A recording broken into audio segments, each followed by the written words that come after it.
This is how you're going to connect Hostinger with GitHub. Hostinger provides a built-in Git tool for automatic deployment from a GitHub repository. So the first step is you're going to create a repository in each panel. So in Hostinger each panel, you're going to go to the websites. So you just head over to websites right here, and then you're going to go to advanced and then Git. In the create a repository section, you're going to paste the SSH URL of your GitHub repository, like for example, git@github.com and then username/repo.git. Now after that, you're going to set directory and branch. You're going to set the branch, which is usually the main or master, and the directory usually /public_html, and then you're going to click on create.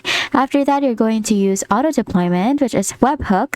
Hostinger will create a webhook URL. You're going to head over to your GitHub repository settings, set webhooks, and then paste this URL there.